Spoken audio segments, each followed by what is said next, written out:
ملتمس ہوں جناب مولانا رفیع الدین اشرفی صاحب سے جو آل انڈیا مسلم فضلہ بورڈ کے رکن ہیں، تشریف لائیں اور اپنے کلمات عالیہ سے مستفید فرمائیں۔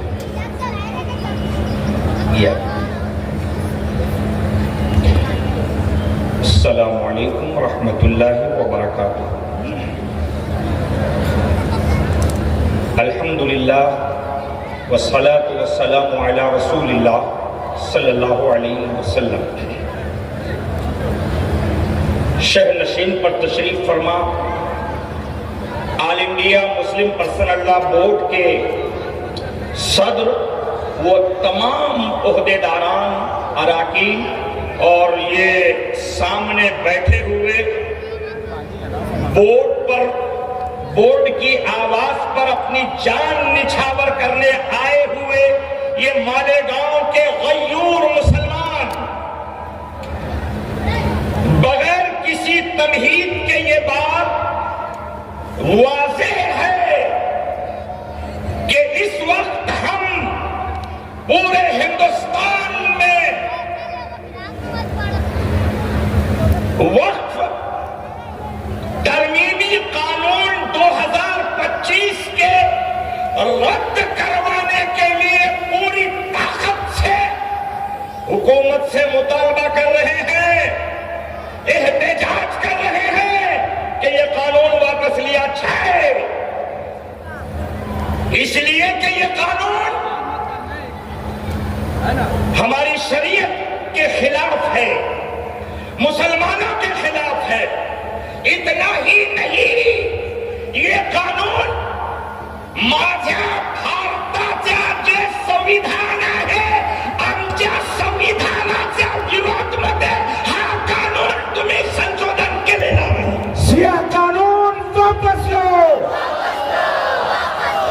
यह कानून वापस लो, वक्फ बिल की सिया तरमीमात वापस लो। मराठी बोलणं मालेगावने जरुरी नाही आहे, पण मी तरी सुद्धा म्हणत आहे, कारण या अधिवेशनामध्ये काही गोपनीय अहवाल सादर करणारे लोक लपून बसत असेल तर त्यांना मी म्हणत आहे, लिहा आणि तुमचा धर्म जर सत्य असेल तर जे आम्ही म्हणत आहे ते तुम्ही लिहून पाठवा।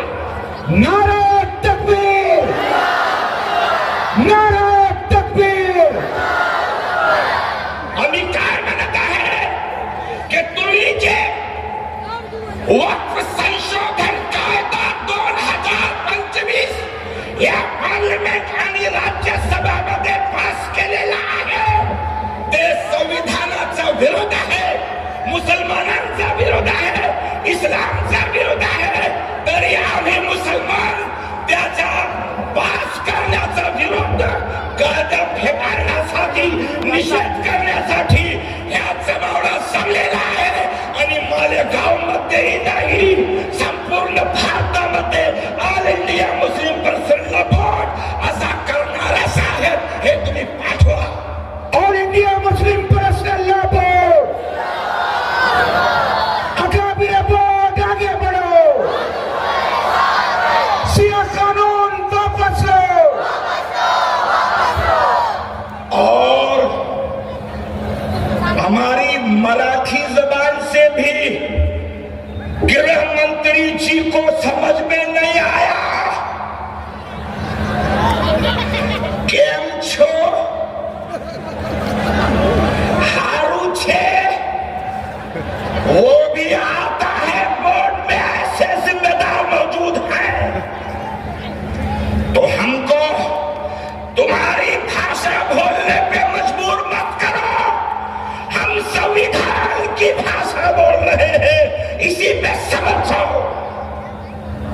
संविधान के जरिए हम तुम्हारे कान तक हमारा दर्द पहुंचा रहे हैं। मैं आपको ये कहना चाहता हूं, न घबराओ मुसलमानों, खुदा की शान बाकी है, अभी इस्लाम जिंदा है, अभी कुरान बाकी है। ये जालिम क्या समझते हैं जो अपने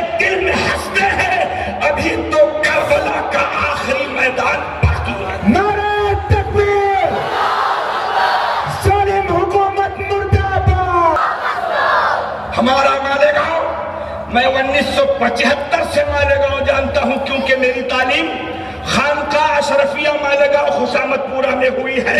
ये बोलने का ढंग वहीं से सीखा हूं। इसलिए मालेगांव वालों, तुम्हारी तारीख है कि जब तक किसी को सब्र है तो सब्र है, सहन कर लिया। उसका लंबे समय तक कोर्ट कचहरी में वादा चला, सहन कर लिया।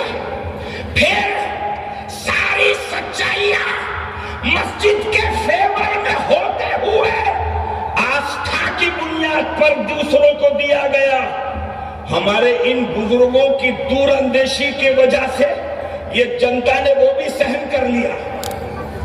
फिर मॉब लिंचिंग हो रही है, सहन कर रहे हैं। बिल्किस बानो के विरुद्ध में तुमने गलत तरीके से एक्शन किया, हम सहन कर रहे हैं। मस्जिदों पे मस्जिदें तुम्हारा टारगेट है, सब सहन कर रहे हैं। पण लक्षात ठेवा साहेबांनो, जर कोणी आमच्या धर्मामध्ये इंटरफिअर करून कायदे बनवतील, ते भारताचे मुसलमान हा कायदा कधी मंजूर करणार नाही। नारा तकबीर, सिया कानून वापस लो, वक्फ बिल की सिया तरमीमात वापस लो। बस इतनी बात कह के मैं अपना दर्द खत्म करके आपको आइंदा के लिए तैयार रहने की ये बात नसीहत में कह रहा हूं कि मुसलमानों, सरफरोशी की तमन्ना अब हमारे दिल में है और देखना है जोर कितना बाजुए कातिल में है। इंशाअल्लाह आज के बाद मौलाना उमरैन महफूज रहमानी साहब और बोर्ड के तमाम ओहदेदारान भारत को वक्फ कानून वापस लेने के लिए जहां बुलाएंगे, अपनी जान हथेली पे लेके हम मुसलमान इनकी आवाज पर लब्बैक कहने को इंशाअल्लाह जोर से। अल्लाह पाक हम सबको इस आजमाइश की घड़ी में अपने ईमान को बचाने, तहफ़्फ़ुज़ शरीयत और तहफ़्फ़ुज़ इस्लाम और संविधान को बचाने के लिए अपनी जान कुर्बान करने की तौफीक। All India Muslim Personal Law Board, अकाबिर बोर्ड, आगे बढ़ो। अब मेरी फहरिस्त में सिर्फ 4 लोग बाकी हैं। इत्मीनान